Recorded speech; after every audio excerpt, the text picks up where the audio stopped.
Hello friends कुछ और confusing words आपके सामने स्क्रीन पर आप देख रहे हैं। दो शब्द लिखे हैं, स्पेलिंग में हल्का फर्क है। A double C E double S, E X C E double S, spelling में हल्का फर्क है, लेकिन एक्शन दोनों का सेम है। एक्सेस एक्सेस, इस एक्सिस का मतलब है पहुंच, इस एक्सिस का मतलब है अत्यधिक। पार्ट्स ऑफ स्पीच पे नॉलेज होना जरूरी है। अगर आपको पार्ट्स ऑफ स्पीच की नॉलेज नहीं है तो हम वर्ड को प्रॉपरली यूज नहीं कर पाएंगे। इसलिए हमेशा कहता आया हूं कि जो वोकैबुलरी है उसका प्रॉपर यूज आना जरूरी है। तो एक तो आपको गौर करना है स्पेलिंग पर, फिर इनकी हिंदी आनी चाहिए, राइट। फिर इनको जब यूज करेंगे तो सेंटेंस कंस्ट्रक्शन आपका प्रॉपर होना चाहिए। अब देखिए, इस एक्सेस का मतलब पहुंच। सेंटेंस आपके सामने, he has access to the DC, deputy commissioner. अब यहां पे देखेंगे, आप कहेंगे कि हैज आ रहा है, थर्ड फॉर्म क्यों नहीं आ रही है ना। आप कह सकते हैं कि हैज आ रहा है, थर्ड फॉर्म क्यों नहीं आ रही है, क्योंकि ये परफेक्ट टेंस नहीं है। मेरा जो फुल कोर्स है उसमें ट्रांसलेशन वाले पोर्शन में मैंने एक टॉपिक को अपना नाम दे रखा है, सेंटेंस ऑफ विदाउट टेंस। उसमें हैव हैज हैड का यूज किया जाता है, लेकिन थर्ड फॉर्म नहीं लगती है। तो ये मेरा जो टॉपिक है सेंटेंस ऑफ विदाउट टेंस, उसमें जा रहा है। He has access to the deputy commissioner, कि उसकी पहुंच जो है वो डेप्यूटी कमिश्नर तक है। तो आप यहाँ पे इस पहुंच को मतलब एज ए नाउन यूज करेंगे। यह है एक्सेस, अत्यधिक। अब अत्यधिक किसी चीज की विशेषता है, राइट, विशेषता है, तो ये शब्द आपका बनेगा एडजेक्टिव। क्लियर।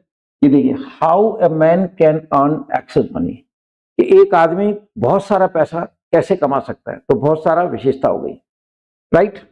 तो स्पेलिंग पे गौर करें, इनकी हिंदी को ध्यान में रखें, और जब कभी भी सेंटेंस बनाएं तो आप इनको up to the mark use करें। सेंटेंस बनाने के लिए ट्रांसलेशन पे पकड़ होना जरूरी है, राइट। नेक्स्ट पेयर देखिए, बैड बेड।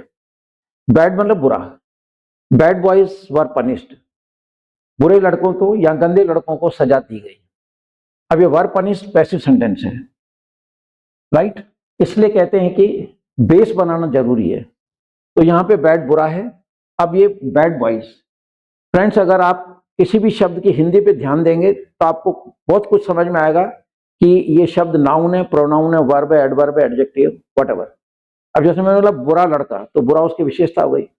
थोड़ा सा सोचेंगे तो आप अपनी तरफ से कह पाएंगे कि ये एडजेक्टिव है। देखो, बैड बॉयज वर पनिश्ड, जो गंदे लड़के थे उनको सजा दी गई। तो वो जो बच्चे थे वो बुरे थे, बुरे उनकी विशेषता थी। ये बैड, ये है बेड। अब ये बेड का मतलब बिड की सेकंड फॉर्म है ये, राइट। तो बेड यानी मना किया, फर्स्ट फॉर्म इसकी बिड है, BID, बेड मना किया। अब कहता है I bade him to insult anyone, मैंने उसे मना किया किसी की बेइज्जती करने के लिए, कि किसी की बेइज्जती ना करो। तो ये बेड सेकंड फॉर्म है। इसको हम मतलब फॉर्म्स भी मालूम होनी चाहिए।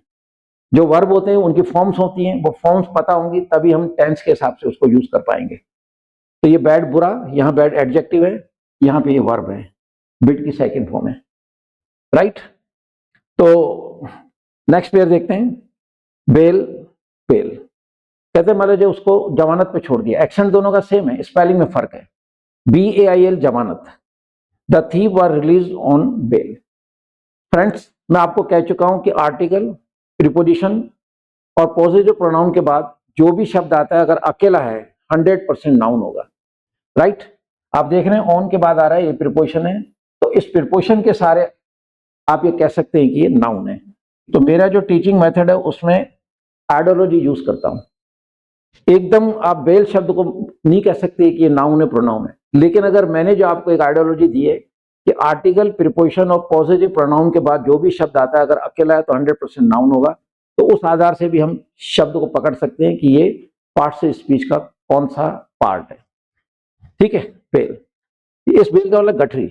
अब गठरी एक चीज हो गई, तो जैसे आप थोड़ा सा गठरी एक चीज है, चीज तो नाउन हो गई। तो आप मतलब जब बिना मेरी हेल्प के अपना भी थोड़ा सा है ना दिमाग लगा के कह सकते हैं कि गठरी एक चीज है तो नाउन है। A woman was carrying bell on her head, right. एक औरत अपने सिर पे गठरी ले जा रही थी, पास्ट कंटिन्यूअस का सेंटेंस है। तो फ्रेंड्स ये कंफ्यूजिंग वर्ड्स हैं, और ऐसे वर्ड्स है ना खास करके कॉम्पिटिटिव एग्जाम में जब इससे रिलेटेड क्वेश्चन पूछे जाते हैं तो वहाँ स्टूडेंट बहुत ज़्यादा कंफ्यूज होता है।